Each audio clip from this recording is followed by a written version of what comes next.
Aí pessoal, tudo bem? Vamos continuar aqui nosso Contos dos 12 Cantos, né? Nós estamos no 11º canto, já estamos no capítulo 30, no penúltimo capítulo. Então esse capítulo chama O Desaparecimento da Dinastia Yadu. Então isso já foi comentado em outros capítulos, mas agora vai falar mais detalhes, né? Do desaparecimento da família de Krishna. Assim, é uma coisa assim, como é que fala? É inconcebível, né? Esse capítulo trata da destruição da dinastia Yadu em relação com o encerramento do passatempo da Suprema Personalidade de Deus. Então, Krishna queria encerrar os passatempos, então ele criou essa situação, né? Depois que Shri Uddhava partiu para Badarikashama, o Senhor Sri Krishna, observando muitos maus presságios, aconselhou os Yadavas a abandonar Dwaraka e ir para Prabhasa, na margem do Sarasvati, executar Swasti Ayana e outros rituais para neutralizar a má fortuna. Então Krishna viu maus presságios na natureza, então ele mandou a família, toda a dinastia, ir para lá executar austeridades. Eles seguiram seu conselho e foram para Prabhasa. Lá eles se absorveram em festividades. E devido ao poder ilusório do Senhor Krishna, se embriagaram. Olha só, lá eles se embriagaram, cara. Assim destituídos de inteligência, eles brigaram entre si e começaram a se matar uns aos outros, olha só. Até que não restou ninguém vivo. Imagina. Em seguida, Sri Baladeva foi para a margem do oceano e, mediante a força mística da yoga mística, abandonou o corpo. Ao ver o desaparecimento de Baladeva, Balarama, né? O Senhor Sri Krishna, em silêncio, sentou-se no chão. Então, um caçador chamado Jara, confundido a sola do pé esquerdo do Senhor com um veado, trespassou-o com a flecha. O caçador, na hora, compreendeu seu engano e, prostrado aos pés do Senhor Sri Krishna, suplicou que ele o punisse. Olha, confundiu o pé esquerdo de Krishna com um veado, olha só. Em resposta, o Senhor Krishna disse ao caçador que o que ele fizera estava de fato de acordo com seu próprio desejo. O Senhor então enviou o caçador para Vaikunta. O caçador foi abençoado. Quando Daruka, o quadrigário de Krishna, chegou à cena e viu o Senhor Krishna naquele estado, passou a lamentar-se. Krishna lhe disse que ele deveria ir a Dwaraka, informar aos residentes sobre a aniquilação da dinastia Yadu e aconselhar a todos que deixassem Dwaraka e fossem para Indraprastha. Daruka obedientemente cumpriu essa ordem. Então esse aqui é um resumo desse capítulo, né? Então o capítulo começa assim. O rei Parikshit disse, né? Depois que o grande mestre, grande devoto Uddhava partiu para a floresta, que fez a Suprema Personalidade de Deus, o protetor de todos os seres vivos, na cidade de Dwaraka? Então ele quer saber o que Krishna fez, né? Então Maharaj Parikshit indagara a Shukadeva Goswami sobre os tópicos do primeiro capítulo, indagar sobre o tópico do primeiro capítulo desse canto, a saber, a aniquilação da dinastia Yadu e o regresso do Senhor Krishna para o céu espiritual. Porque o Senhor Krishna encenava o papel de um membro comum da dinastia Yadu, talvez se pense que ele sofreu a reação da maldição dos Brahmanas e por isso teve de abandonar seus passatempos terrenos. Na verdade, ninguém pode amaldiçoar o Senhor Krishna. Ninguém pode, mas foi Krishna que deu todos os arranjos, né?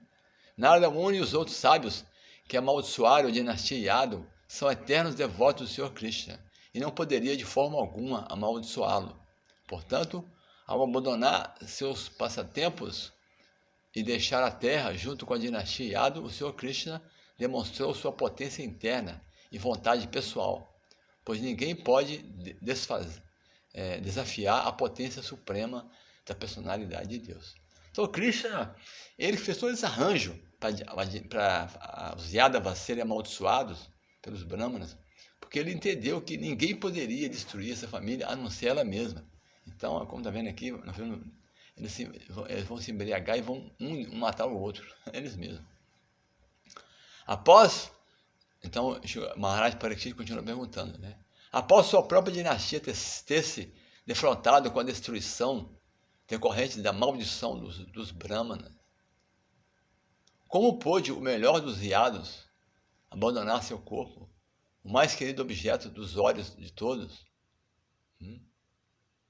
Então, em relação a esse verso, né, Jiva Goswami explica que, em pormenores, que o corpo espiritual da personalidade de Deus é eterno, pleno de bem-aventurança e conhecimento. A palavra katha, portanto, que significa como é possível, né, indica que, de fato, não é possível que o Senhor Krishna abandone sua forma eterna, pois é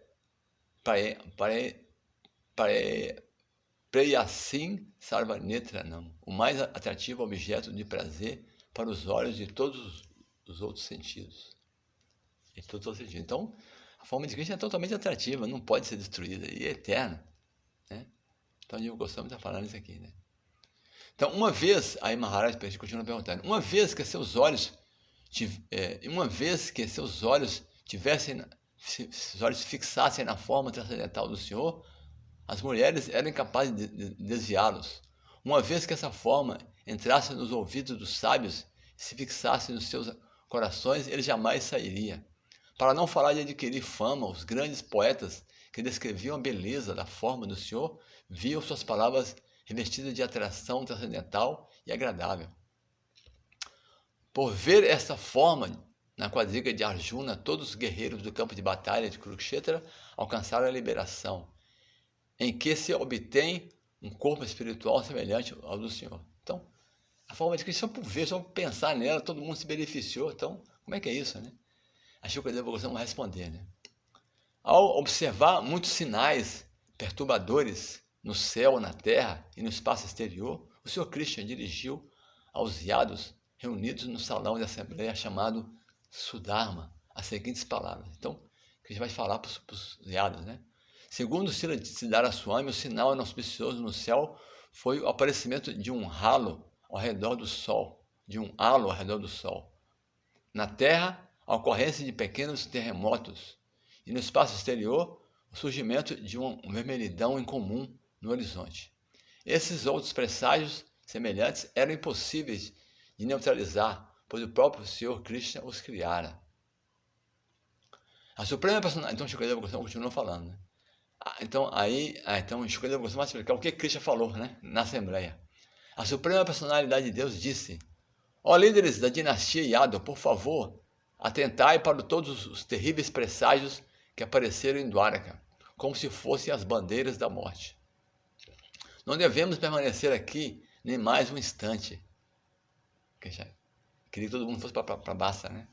As mulheres, crianças e velhos devem deixar essa cidade e ir para Sandodhara. E iremos para Bassa Kshetra. Nós iremos para Bassa Kshetra, onde o rio Sarasvati corre rumo ao leste. Lá devemos tomar banhos purificatórios, jejuar e fixar nossas mentes em meditação. Devemos então adorar os semideuses, banhando suas imagens, ungindo-as com polpa de sândalo e presenteando-as com várias oferendas. Que estava atuando como uma pessoa comum, né? Gostaria de adorar o semideus ali. Modo da bondade, né?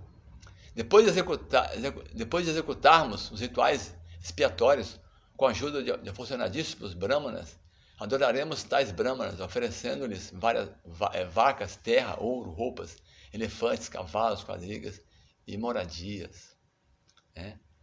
Esse é de fato o processo adequado para neutralizar nossa iminente adversidade. E é certo que trará a suprema boa fortuna. Semelhante à adoração dos semideuses, brahmanas e vacas, pode conceder mais elevado nascimento para todas as entidades vivas. Fica considerando como é que o procedimento para neutralizar as más fortunas. Vamos continuar no próximo vídeo.